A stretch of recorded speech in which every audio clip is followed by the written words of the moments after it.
Yo, what's up YouTube? It's itsLTAB here. Thanks for joining me for this video. What we're going to be watching today is a Vainglory build guide for the character Gwen, an easy to use laner with high mobility who counters her opponents and thrives in nearly any situation.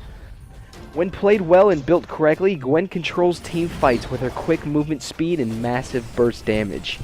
But above all, she's extremely fun to play and deadly at almost any stage of the match.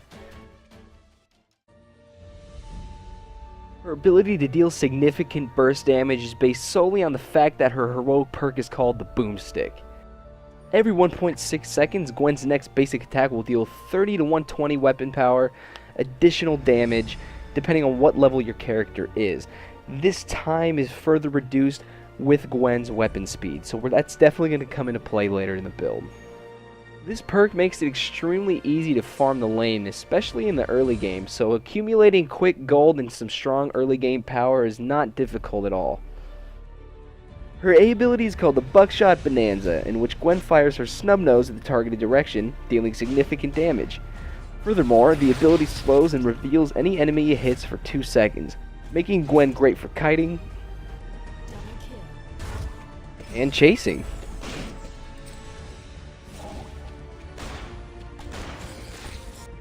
Notice how the slow and the cooldown are significantly affected by the overdrive in this ability. Her B ability is called Skedaddle and is a key tool in Gwen's arsenal. Instantly after this ability is learned, Gwen increases her out-of-combat movement speed by over 25%. When the active of this ability is used, Gwen gains even more movement speed in a quick 0.5 second burst, simultaneously removing any negative effects that she's been inflicted with. Essentially, this skill offers a reflex block that can be used before or after the damage is dealt. But the half of a second that you get as a gateway is much shorter than the timing that a reflex block offers. Precise timing will truly award a skilled player by allowing them to unleash the extra shots that they need to secure a kill.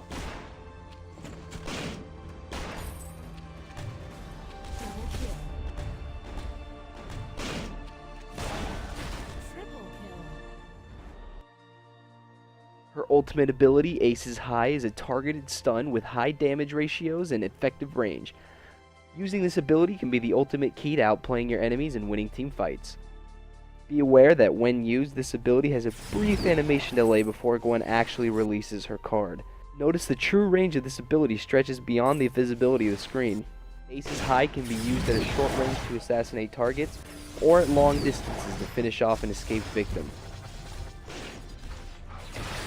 Now, without further ado, let's talk about the build items and the abilities that you're going to level up, and what order you should do so in order to maximize your effectiveness throughout the game. To start the match, learn her A ability and buy a weapon blade for increased burst damage and easy last hits. Learn the B ability when it's available for increased movement speed and to have an escape ready if you need to use it. Put your next 2 skill points in the A ability, then level up your B ability because you have to, get the ultimate when it's available, and from here on out we're going to max out the A ability first, and then put any points possible into the ultimate when we can, but of course we'll be forced to put the B ability level 4 until level 12 when we're going to max out the ultimate itself. When buying the weapon items for Gwen's build, we're going to want to focus on the 2 main concepts that define Gwen as a character, and that's her movement speed and her ability to burst damage. For that reason, I like to buy the tension bow, the breaking point, and maybe a sorrow blade, a bone saw, or a tornado trigger, depending on how your enemy is countering you.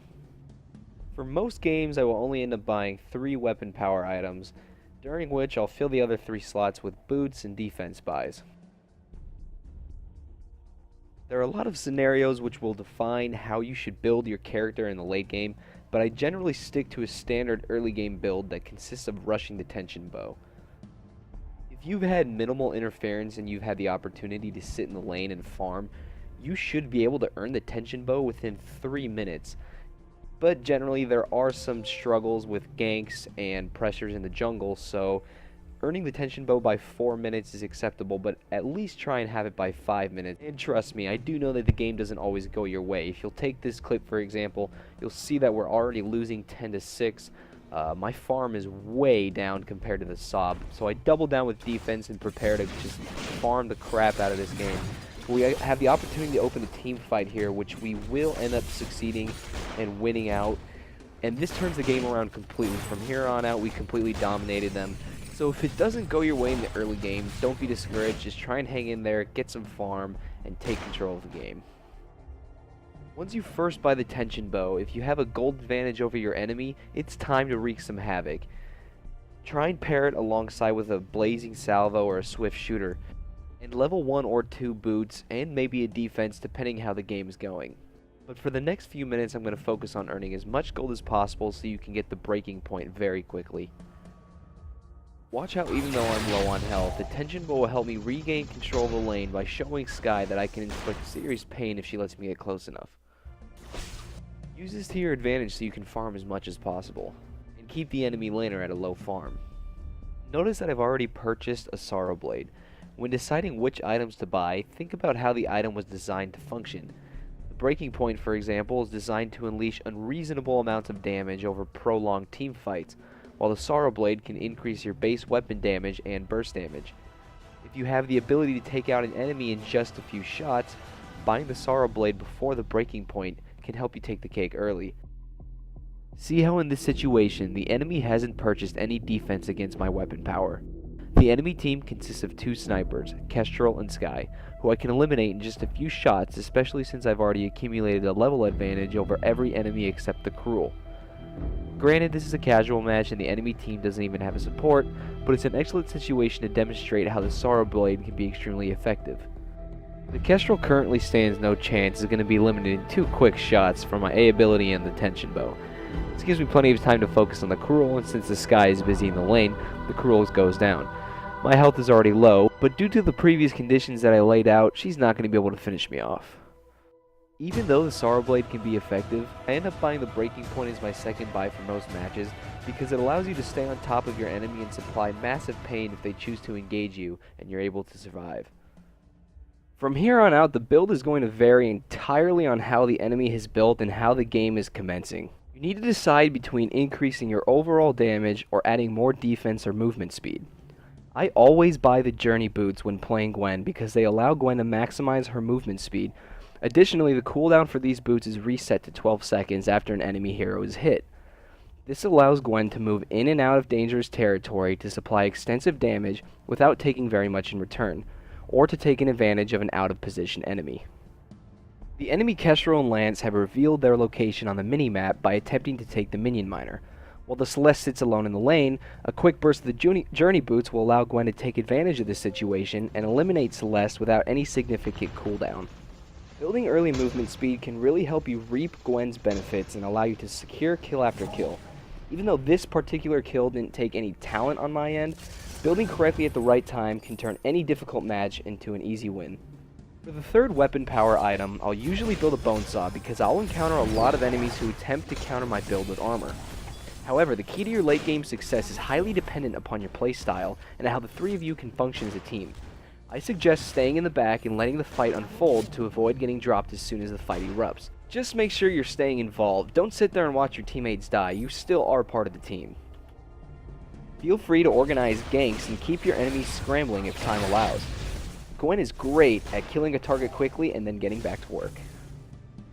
I like to pair up with a Catherine who is willing to work together and secure early game kills.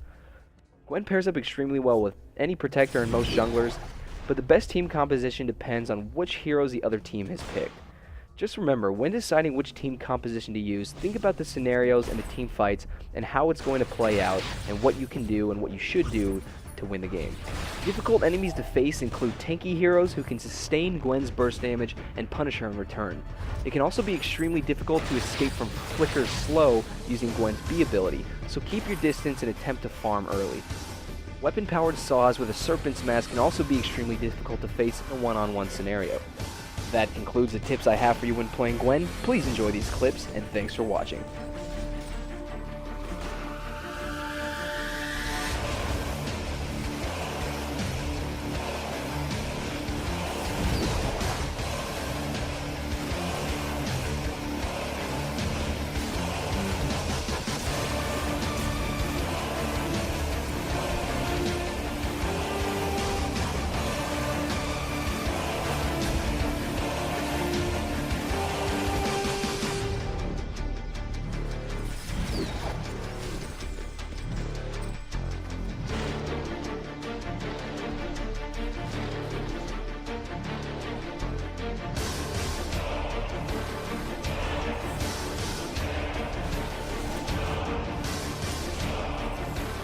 This has been an itsLTAB build guide.